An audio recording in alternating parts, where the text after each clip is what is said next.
Dlaczego taki jestem? 4. raz kupiłem tę samą grę. I bynajmniej nie mam na myśli którejś z odsłon Metal Gear Solid. Powiem to od razu. Gothic 2 na Switchu to port, który pojawił się zbyt szybko. I mówię to szczerze, ze wszystkimi tego konsekwencjami. Nie chodzi nawet o to, że dostaliśmy ponownie produkt, który na swoją premierę nie jest w pełni sprawny, bo to już standard dzisiejszych czasów. Ale najprościej ujmując sprawę, nie zdążyliśmy się nawet jeszcze w pełni nacieszyć portem pierwszej części, który mimo że całkiem miły i wydany w świeżej formie, różniącej się od wersji PC-owej, tak jednocześnie był to debiut w wątpliwym stanie technicznym. A tu cyk, od razu zapowiedź portu 2, choć ledwo co wyszła 1 i 2 miesiące później już możesz grać w Noc Kruka na kiblu. Gothic 2 Complete Classic stylizowany jest grafikami i ekranami ładowania na 302, choć nie martwcie się. Noc Kruka jest tu zaimplementowana i nie zagramy w samą podstawkę, czyli bez dodatku. Trochę szkoda. Complete Classic korzysta z rozwiązań portu 1, więc ponownie otrzymaliśmy specjalnie dostosowany pod realia Switcha interfejs z podzielonym na kategorie przedmiotów ekwipunkiem oraz paskiem szybkiego dostępu do przypisania sobie żywności bądź mikstur. Dalej bez opcji podpięcia tam pochodni. Nowością jest okienko z informacją o posiadanym przez nas złocie, czy też slot na pas. Nic nie stoi też na przeszkodzie wozić się z 2 sztukami broni białej przy tyłku. Ponadto mamy w końcu możliwość porozglądać się pierwszoosobowo, jak i spojrzeć za siebie podczas ruchu, czyli standard dla PC i to, czego zabrakło akurat w porcie 1. O wszelkiej maści udogodnieniach, zmianach pod kątem interfejsu mówiłem już na filmie na temat tego gagatka, więc odsyłam na ten materiał, bo naprawdę nie ma sensu się powtarzać. Mówiąc ogólnie, w porcie 2 nie czuć takiego powiewu świeżości względem jego wersji PC-owej, jak miało to miejsce w przypadku portu 1. Dobre pierwsze wrażenie wynikające z przeniesienia tej gry na nową platformę też już było. 2 powiela przyjęte wcześniej rozwiązania, dodając co prawda kilka dodatkowych funkcji, których zabrakło poprzednio, jak możliwość zmiany jasności, kontrastu, gammy, czy też dodanie naszego upragnionego nowego renderu oświetlenia. I niestety nie jest on taki fajny, ale jeszcze sobie do niego wrócimy. 2 posiada też parę swoich błędów, pierdołowatych w przeważającej liczbie, ale w ogólnym rozrachunku jest ich więcej niż występowało w 1, a dostaliśmy też o wiele mniejszą liczbę zmian i poprawek. Nie chodzi nawet o jakieś lenistwo czy inne zaniedbanie dewelopera, choć odnoszę wrażenie, że mimo wszystko ta gra nie była wystarczająco dobrze przetestowana przed jej wypuszczeniem. Ale o fakt, że Gothic 2 jest generalnie grą bardziej kompletną w porównaniu do 1, więc też tych wszystkich zmian znalazło się mniej i rzeczy do poprawy czy innych pierdół do przywrócenia z plików gry. Sama lista zmian udostępniona na stronie THQ Nordic, pomimo że nie jest super krótka, bo zawiera prawie 180 pozycji, tak jednak jest to mniej w porównaniu do pierwszej odsłony i ponownie mamy do czynienia w dużej mierze z poprawkami, których się kompletnie nie wyczuje przy casualowym graniu. Po ponad 30 godzinach mogę jednak w pełni szczerze przyznać, że odechciało mi się dalej grać, jak nie zrespił mi się pancerz paladyna w podziemiach klasztoru. I przy okazji mocno uderzyło po latach we mnie, jak niektóre wątki w tej grze są słabo i na siłę poprowadzone. No bo dajmy na to przykład, jak zostaje się paladynem. Lordzie Hagenie, chciałbym wstąpić do waszego zakonu.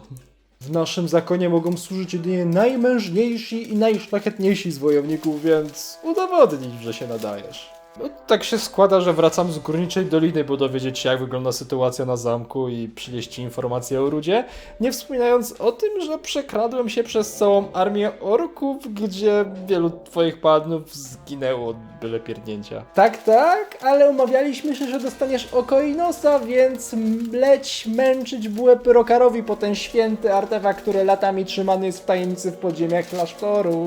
A co jeżeli powiem ci, że udało mi się rozwiązać zagadkę zaginionych mieszkańców miasta? Eksplorowałem zaginioną do tej pory część wyspy i nie uwierzysz, tam bandyci mieli swoją główną siedzibę, a dowodził nimi upadły magnat Kruk, który, stary, zdobył artefakt samego Boga Ciemności i stał się jego powiernikiem. On miał poprowadzić armię Beliara jako jeden z jego generałów. Zgładziłem oczywiście typa i tak się składa, że mam ten artefakt przy sobie i Beliar wysłała moich modów i teraz ja dzierżę tą potężną broń zwaną szponem Beliara. O ja pierdzielę, takie krzywe akcje centralnie pod moim nosem. No, gdyby mnie ten złotoustny pierdolec, dopiero byłoby ciepło. Czy André przypadkiem nie mówił ci, że szukanie zaginionych mieszkańców miasta to nie zadania dla straży miejskiej? No dobrze, niech będzie. Pobiłem do nieprzytomności sekretarza gminy Korinis. I tak się składa, że ukradłem mu ten oto dziennik, z którego wynika, że Larius wziął do łapy łapówę, a ten najemnik Bennett, który mnie gówno obchodzi, jest niewinny. Stary, nie mów nic więcej, przyjmuję cię w szeregi paladynów, zasłużyłeś, bierz ten miecz i zbroję i mnie już nie wkurwiaj. Naprawdę przeraża mnie, ile mi się w głowie pojawia pomysłów na analizy krytyczne i inne filmy o Gothicu. Wracając jednak do tematu, to trzeba przyznać, że Gothic 2 na Switchu na swoją premierę jest grą z mniejszą liczbą takich większych, zauważalnych problemów, ale za to z większą liczbą tych mniejszych, jak już zaakcentowałem. Jest to też tytuł bardziej stabilny, jednak crashe i tak się zdarzają. Szczególnie już na początku gry potrafiłem doprowadzić gierkę do wysypania się po zabraniu mikstury z kredensu, wieży Xardasa i szybkim obrocie, by wyjść na zewnątrz. I to 3 razy z rzędu. O, w ogóle tutaj mi często gra crashowała. 2 razy mi w tym miejscu gra skraszowała. Dosłownie ta gra crashuje, kiedy podniesiecie tę miksturę i się szybko obrócicie i będziecie próbować wyjść z wieży Xardasa. Więc tak, po prostu stan techniczny na premierę, powtórka z zabawy trochę. Przez resztę czasu gry było już całkiem spokojnie z incydentalnymi sytuacjami. No chyba, że chciałem postraszyć Brutusa. To też było ciekawie. Patrz, jeden jest za tobą. Co? Zmywam się! Pozwoliłem sobie wypunktować część błędów, są śmieszne, irytujące, to już sobie sami ocenicie. Niemniej jednak stanowią interesujący przykład tego, jak technicznie wypada port. Nade wszystko, NPC-ty w ogóle nie korzystają z broni dystansowej, więc nie musisz się martwić, drogi graczu, że ktokolwiek będzie chciał ustrzelić cię z kuszy albo z łuku. Tak. Gierka ma też problem z wyświetlaniem dużych polskich liter i to nie tylko literki EU, choć ta się najbardziej rzuca w oczy, jednak nie martw się, bo w uszku prześpisz się bez problemu i o dygę bagiennego ziela również możesz sobie zajarać. Popsuci są też trochę orkowie, bo ci zupełnie nie wykonują ataku szarżą, a jedynie machają toporem stacjonarnie. Sami przeciwnicy zresztą potrafią udawać łódź podwodną, by wziąć nas z przyczajki, utożsamiać się z pojazdem latającym i zdobywać przestworza, czy też pojawiać się nagle przed naszymi oczami z pewnym opóźnieniem. Zdarza się to rzadko, ale zdarza się. NPC dalej blokują się w różnych okolicznościach. Vania w czerwonej latarni jak raz mi się ścięła w pierwszym rozdziale, to tak już została na zawsze. Zdarzają się też problemy z podświetlaniem celu. Solówka z bifem w 4. rozdziale w Górniczej Dolinie jest kompletnie popsuta, bo chłopa nie da się namierzyć. W przypadku smoków zdarzają się problemy z hitboxem i nie idzie w nie trafić z żadnej broni białej. Gra ma też tendencję do swoistego, lekkiego blokowania się na przeciwniku i dziwnym przeskakiwaniu między celami. Trudno się przez to walczy z większą grupą przeciwników, nie mówiąc o próbie ucieczki. Sprawdziłem na PC i tam o wiele swobodniej przeskakuje się między celami i nie ma takiego sztucznego, automatycznego celowania. Przy okazji gierka lubi duplikować przedmioty, szczególnie Okoinosa, i sam w ekwipunku mam 6 egzemplarzy tego potężnego artefaktu. Ludzie donoszą też o posiadaniu strzał w tysiącach, pomimo nie kupowania ich w ogóle. I dalej w tej grze jest ten dźwięk. Ten niszczący bębenki w uszach dźwięk kolizji przedmiotu z podłożem. Przy okazji Milten jest ślepą pierdołą, bo na pytanie, gdzie jest Pedro, ten nie potrafi go jednak zlokalizować. Pomimo, że chłop leży martwy metr od niego. Tak, przyznaję się, zamordowałem go chwilę wcześniej, bo sam nie chciał zniknąć dobrowolnie po kradzieży Okainosa. W przypadku pracy kamery mam wrażenie, że ta zawieszona jest trochę za nisko za bohaterem i zamiast być zlokalizowana bardziej na wysokości barków, to prędzej patrzymy tunowemu na miejsce, gdzie plecy tracą swą szlachetną nazwę. Szczególnie Szczególnie odczuwalne jest to, gdy biegniemy pod górkę. FOV został lekko w tej gierce zmodyfikowany pod bardziej współczesne rozdzielczości i jednocześnie mam wrażenie, że lekko go przekombinowano. Pomimo, że w Complete Classic polecam grać przenośnie, bo całość gierki lepiej się prezentuje i znika też wiele niedoskonałości, tak jednak nasz bezimienny jest trochę za mały. Z innych śmiesznych błędów, moje zaklęcie Paladyna dostało krytyki od szponu Beliara, a kiedy biłem płeć przeciwną w czerwonej latarni, to bezimienny dostał podobnego buffa w postaci pięści Beliara. Ja nawet wtedy szponu nie miałem wyposażonego. Dodatkowo, jak w pewnych okolicznościach próbowałem ustrzelić krwiopijcę, to mój bezimienny się tak bardzo sfrustrował sytuacją, że postanowił wyciągnąć łuk jako broń białą i to właśnie nim utłukł tego latającego skurczysyna. Absolutnie nie wiem, jak ja to zrobiłem, ale potem jeszcze Bezi wziął strzałę do ręki i chciał nią rzucić. Choć funkcja ta nie jest w ogóle zaimplementowana w porcie 2.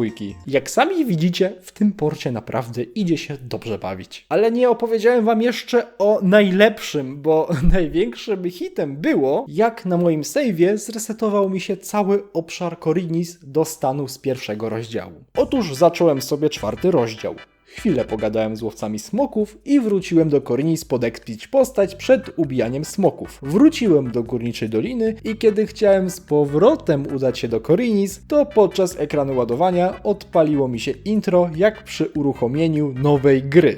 Co poskutkowało tym, że stan Zena Korinis przywrócił mi się do wartości domyślnej, tak jak w pierwszym rozdziale po nowej grze. Nawet po ubiciu potem smoków, nie dość, że przy ekranie ładowania dalej odpalała się początkowa cutscenka, stan świata resetował się do wartości z nowej gry, to tylko dodatkowo pojawiła się plansza 5. rozdział. Co prawda NPC-ty w większości reagowały poprawnie i adekwatnie do postępu mojej gry, ale za to większość handlarzy się popsuła i nie oferowała nic w handlu. Xardas za to chciał mi powiedzieć, że muszę się przejść po Koinosa, no i nie mogłem zdobyć tej przeklętej zbroi Paladyna z podziemi klasztoru. Ciekawie mi się z Gregiem przydarzyło. A nie chwila, bo to taki trochę spoiler będzie. Śmiesznie dobrą rzeczą, którą robi port Gothica 2 na Switcha, to jest to, że Greg i Skip dostali nowe, niewykorzystane wcześniej modele swoich głów. Zresztą zobaczcie sami. Can you see the dark?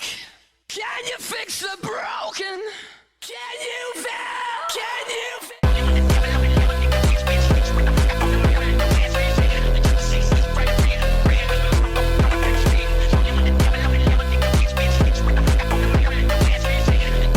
Wracając. Greg coś miał świadomość, że jest w 5. rozdziale, bo miałem z nim dziwną rozmowę, gdy go spotkałem obok Korinis. Gdzie jest ta świnia? Kto? Kapitan?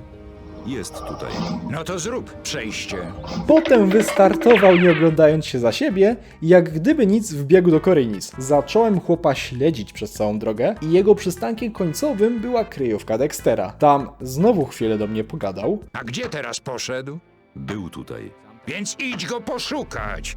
I wpatrywał się we mnie, jakby coś chciał. No, Dextera zabiłem, bandyci mieli typowy gothic moment i już nic ciekawego się nie wydarzyło. A gdybyście zapytali mnie, jak tam się mają exploity, to uprzejmie donoszę, że handlarza można wciąż zamrozić bryłą lodu i raczyć się jego dobytkiem. W dalszym stopniu działa trik z użyciem czarnej rudy, mikstury szybkości i zwoju przemiany, za sprawą których można dostać niezłego buffa do prędkości poruszania się. A jeśli chodzi o podbijanie sobie statystyk, to jedną stałą miksturę, np. zręczności, można pić w nieskończoność, pod warunkiem, że w międzyczasie jakiś stworek nas cały czas klepie i przerywa nam animację. Nie ma również potrzeby inwestować w umiejętność skradania się, bo wystarczy skakanie albo chodzenie do tyłu, by nie alarmować przeciwnika czy NPC-a. Męczy mnie granie w Gothica, przyznaję się.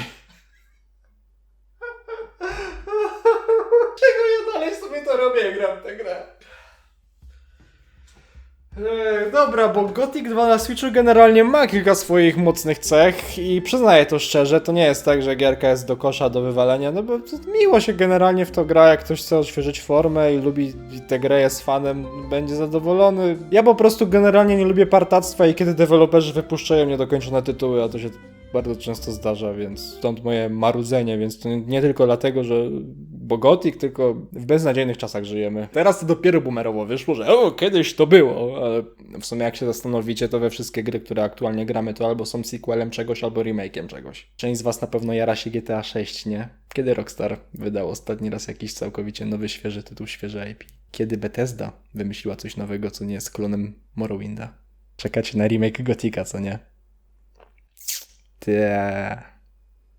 I tak, są gry nowe, świeże, ale przeważnie są to indyki. Chyba odszedłem od tematu filmu, nie? Z tych miłych rzeczy, to Gothic 2 na Switchu względem swojej wersji PC-towej jest o wiele bardziej wyraźny i czuć, że chyba coś było grzebane przy rozdzielczości tekstur. Jak odpaliłem sobie właśnie dwójkę na Steamie, to w porównaniu do Switcha PC-towa wersja jest bardziej rozmyta i mniej wyraźna. Został również dość miło zwiększony zasięg widzenia, który jest trochę większy od tego maksymalnego, jaki możemy sobie ustawić w czystej grze właśnie na Steamie. Szkoda tylko, że niektóre zbroje dość zabawnie wyginają się w tle, a NPC mocno tracą detale, co zauważalne jest na większym ekranie. Jednak przyznać muszę, że przenośnie Gothic 2 na Switchu wizualnie wypada naprawdę super, a jej granie w handheldzie ukrywa też wiele niedoskonałości. Graficznie nie mam się też do czego przyczepić tak na dłuższą metę.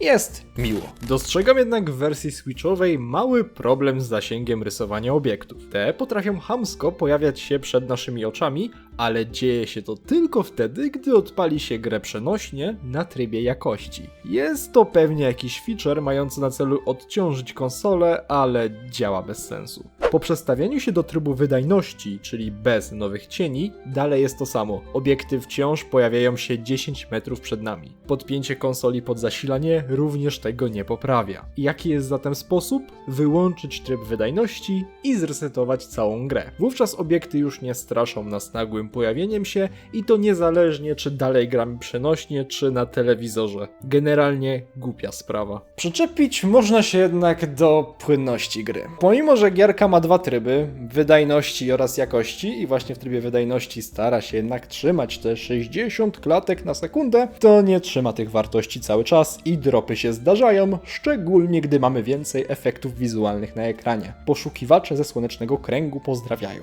Tryb jakości z kolei to nasz nowy render oświetlenia, który sprawia siłą rzeczy, że nasza gra będzie działać w góra 30 klatkach na sekundę. Przez większość czasu grałem z nowymi cieniami i ta płynność jest do przeżycia. Przede wszystkim w handheldzie. Gothic z nowym oświetleniem miewa swoje momenty, szczególnie ładnie wygląda przy zachodach słońca czy w lasach, jednak poza tymi okolicznościami to dupy nie urywa. I gierka potrafi bardzo nagle zmieniać oświetlenie podczas upływu dnia, więc nie ma mowy o takim gładkim przejściu. Nowe oświetlenie tyczy się też wyłącznie źródła światła, jakim jest słońce. Inne oświetlenie w postaci ognisk, pochodni czy czarów jest dalej po staremu. Włącznie z ogniskiem z obozowiska piratów w Jarkendarze, które nie rzuca żadnego światła w ogóle. W nocy, w budynkach czy w podziemiach nowy render oświetlenia poczujecie wyłącznie po tym, w ilu klatkach na sekundę działa wasza gra. Nie wspominając, że tryb jakości też niezbyt trzyma te 30 klatek na sekundę i dropy i tu się zdarzają. Bajer niezły, choć mam wrażenie, że tylko na chwilę. Przy okazji sprawdziłem czas pracy baterii mojego Switcha V2 podczas grania w handheldzie. 1 godzina gry zżera mi 20% baterii. Połowę wartości baterii miałem po 2,5 godzinie grania, a konsola zdechła całkowicie po niecałych 5 godzinach. 4,5 godziny zatem pogracie przenośnie z przysłowiowym palcem w tyłku. Warto też powiedzieć jeszcze o tych fajnych zmianach, których doczekał się port 2, a będzie to m.in. dodanie efektu cząsteczkowego po wczytaniu gry. W zależności od tego, jakie mikstury przypiszemy sobie do paska szybkiego wyboru, to Bezi będzie emanował cząsteczkami czerwonymi od mikstury życia albo niebieskimi od mikstur many, bądź i tymi, jeśli mamy oba rodzaje mikstur przy sobie. Śmieszne, ciekawe i efekt ten znika od razu po otwarciu ekwipunku. Mam więc mieszane uczucia. Po co to? Bezimienny teraz ględzi coś pod nosem podczas czytania kamiennych tablic, w zależności od skomplikowania tabliczki. Część tekstur przedmiotów została poprawiona, a nade wszystko nowego wyglądu, albo przynajmniej poprawnego, doczekały się przede wszystkim pierścienie oraz amulety. Kobiety wydają teraz dźwięki, kiedy są bite. To zdanie bardzo źle brzmi bez kontekstu. Postacie kobiece w porcie switchowym posiadają swoją bazę odgłosów, gdy odnoszą obrażenia i umierają. Tu się nie walczy, jasne? To będzie dla... Ciekawych poprawek doczekali się poszukiwacze. Ci również w końcu wydają dźwięki, kiedy są bici i umierają.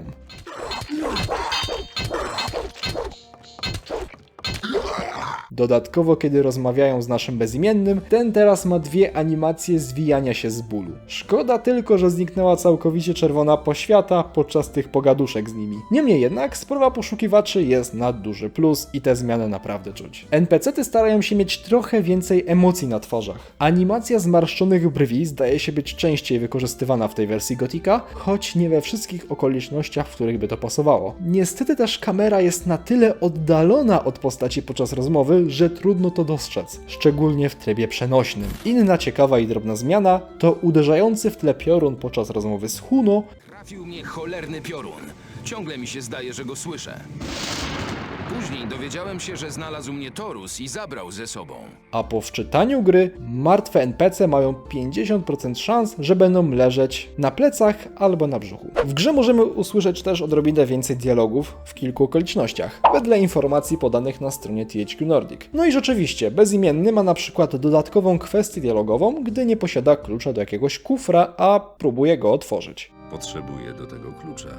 Bez właściwego klucza nigdy tego nie otworzę. Oczywiście nic nie zostało na nowo nagrane. Po prostu po raz kolejny gra korzysta z szerszego zakresu zawartości swoich plików. Choć warto powiedzieć też, że w praktyce nie wszystko działa tak, jak sugeruje opis zmian na stronie THQ Nordic. A i zapomniałbym w sumie o jednej z najważniejszych zmian, która raczy już nas na samym początku. Cutscenka wprowadzająca do gry została stworzona od nowa, w wyższej rozdzielczości i z lepszymi bajerami graficznymi, siłą rzeczy. Prezentuje się naprawdę ładnie i jest miłą zmianą. Szkoda tylko, że po odpaleniu nowej gry po chwili oglądamy starą cutscenkę wprowadzającą do Nocy Kruka, co tworzy trochę niefajny kontrast. Wszystkie inne filmiki zostały po staremu, a dodatkowo oberwało się cutscence z Czerwonej Latarni, bo ta odpala się w proporcjach 4:3. Jak sami widzicie na załączonym obrazku, Gothic 2 na Switchu jest pobugowany w trochę inny sposób i naprawdę szczerze muszę to powiedzieć jeszcze raz, ta gra pojawiła się zbyt szybko. Portem jedynki byłem naprawdę zafascynowany, bo wiadomo, nowe okoliczności, gra przeniesiona na zupełnie inny sprzęt o innej architekturze, co jest godne podziwu, bo to niewdzięczny silnik, ale jednocześnie od razu po 2 miesiącach wychodzi dwójka, niedopracowana w bardzo podobnym tonie. Trochę przez to czuję się wobec tej odsłony mniej przekonany, bo też te dobre pierwsze wrażenia, które towarzyszyły nam przy jedynce, nie pojawiają się tutaj. Oczywiście, jeżeli jesteście dużymi fanami, raczej nie stoi to wam na przeszkodzie, ale ja po prostu, jak już też wspominałem, nie lubię, kiedy wychodzi produkt zbyt szybko i nie jest on dopracowany. O tyle dobrze, że dwójka na Switchu nie cierpi na nic, czego nie poprawiłby jakiś patch. I ostatecznie 15 listopada pojawiła się pierwsza aktualizacja, która co nieco działa w zakresie łatania bugów czy skryptów, lecz przyznać trzeba, że bez fajerwerków i jeszcze trochę do poprawy zostało. Zainteresowanym w opisie filmu zostawiam link do rozpiski zmian. Czy macie w to grać, czy macie w to nie grać, pozostają własnej tak naprawdę ocenie. Ja to tak tylko sprzedaję, jak ta gra wypada i się prezentuje. Mimo wszystko jest to fajna, przenośna alternatywa, a resztę już możecie dopowiedzieć sobie sami. Dzięki za uwagę, trzymajcie się i do zobaczenia w innych okolicznościach, na innym materiale. Zapraszam poeksplorować kanał i popatrzeć, co tam jeszcze ciekawego na nim mam. Trzymajcie się, do zobaczenia, hej!